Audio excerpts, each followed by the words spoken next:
আপনারা বেশিরভাগ মানুষ সবাই তাকে মিস চকলেট নামে চিনেন। বর্তমানে তার নাম অপূর্বা। অপূর্বা মানে অপূর্বা।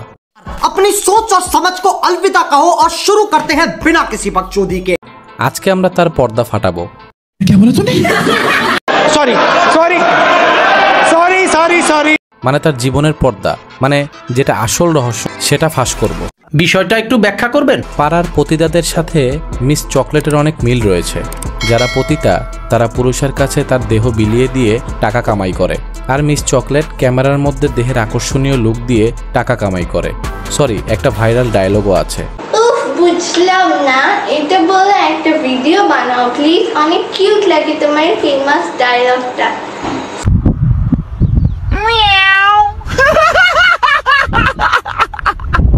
সমস্যা নাই, আমি দর্শকদের বুঝিয়ে দিচ্ছি, আপনার কষ্ট করতে হবে না। আপনারা অনেকেই জানেন মিস চকলেট একটি ছেলের সাথে প্রেম করে এঙ্গেজমেন্ট করেছে, কিন্তু সে তার একটা ইন্টারভিউ ভিডিওতে মিথ্যা কথা বলেছে। আর কখনো প্রেম করবা কারোর সাথে আমাকে না জানা? আমি প্রেম করি নাই। ভবিষ্যতে করো না। কি বুঝলেন?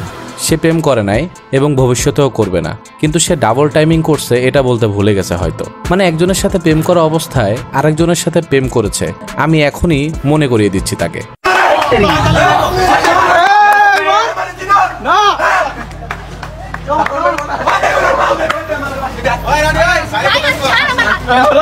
চকলেট ডাবল টাইমিং করে ধরা খাইছে।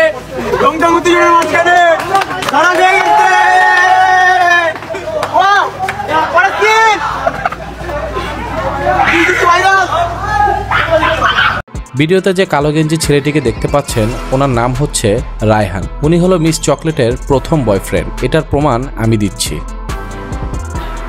এই হলো মিস চকলেটের সাথে রায়হানের প্রেমের খুনসুটি ও ভালোবাসা। আশা করি বুঝতে পারছেন। আর রায়হান যার সাথে চিল্লাচিল্লি করছে সে হলো মিস চকলেটের বর্তমান এঙ্গেজ হাজব্যান্ড, মানে বলতে পারেন দ্বিতীয় পার্সন। এখনও কিন্তু তাদের পুরোপুরি বিয়েটা কমপ্লিট হয়নি, শুধু আংটি পরানো হয়েছে। আশা করি ভিডিওটি দেখার পর মিস চকলেটের ডাবল টাইমিংয়ের বিষয়টা বুঝতে পারছেন। মিস চকলেটের রায়হানের সাথে সম্পর্ক থাকা সত্ত্বেও সে চুপি চুপি তার বর্তমান হাজব্যান্ডের সাথে প্রেম করত। একদিন ধরা খেয়ে যায় এবং রায়হান খুব চিল্লাচিল্লি করে রাস্তার মধ্যে, এবং তাদের সম্পর্কের বিচ্ছেদ হয়। অবশ্য মিস চকলেট ডাবল টাইমিং প্রকাশ হয়ে যাওয়ার কারণে ভেঙে পড়েছিল ও সবকিছু ঠিক করার চেষ্টা করেছিল, কিন্তু কোনো লাভ হয়নি। এত প্রমাণ থাকতেও কত সুন্দর করে মিস চকলেট মিথ্যা কথা বলে। সে কখনো প্রেমই করেনি।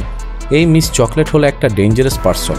রায়হান খুব চালাক একজন মানুষ, যার সাথে থেকে সে স্বাধীনভাবে চলতে পারছিল না, তাই সে এই সহজ সরল আবলা বলদ ছেলেটাকে বেছে নেয়। কপাল পোড়া। কি দেখে বিয়ে করেছিল?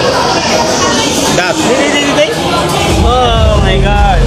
প্রথম কথা হচ্ছে ছেলেটা বলেছে যে দাঁত দেখে বিয়ে করেছে, কারণ বিয়ে করার আগে মিস চকলেটের সাথে যখন সহবাস করেছে তখন চোষানোর সময় দেখলো মিস চকলেটের দাঁতের কারণে সে কোনো ব্যথা পায় না, কারণ মিস চকলেট ওই জায়গায় খুব আলতোভাবে কামড় দেয়। তাই ভাবলো এরকম একটা মেয়ে থাকলে তার জীবনটা জিঙ্গালালা হু হু। আশা করি বুঝতে পারছেন কোথায় কামড় দিছে। समझ रहे हो ना? এই যে আমার সবাই আমাকে এত বাস দেয় কেন, এটাই বুঝি না।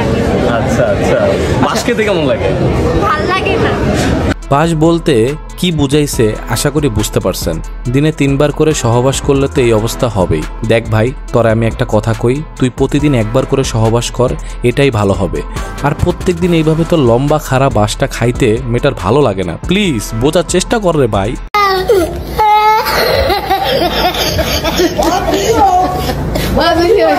আপনি কি জানেন মিস চকলেটের ভাইরাল হওয়ার পিছনে তার মায়ের অবদান অনেক বেশি। ঘরের মধ্যে একমাত্র ক্যামেরাম্যান হিসেবে তার মা তাকে অনেক সাহায্য করত। একজন মায়ের 90% স্বভাব চরিত্র তার মেয়ে পেয়ে থাকে, তেমনি মিস চকলেটের স্বভাব চরিত্র তার মা থেকেই পেয়েছে। মিস চকলেটের এতটা ফালতু হওয়ার পেছনে তার মায়ের অবদান অনেক বেশি।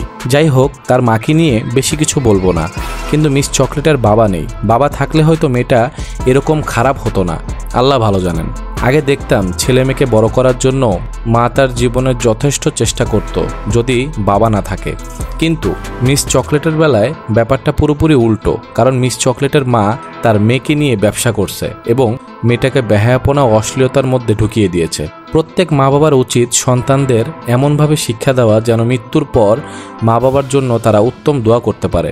কিন্তু বর্তমানে কি এরকম হয়? চারপাশে বেশিরভাগ মা বাবারা সন্তানদের প্রতি শিক্ষা দেওয়ার অবস্থা খুবই খারাপ। জানি না ভিডিওটি তোমাদের কাছে কেমন লেগেছে, তোমাদের ব্যক্তিগত মতামত তোমরা কমেন্টে বলতে পারো। ভিডিওতে লাইক করে দাও এবং বেশি বেশি শেয়ার করে দাও।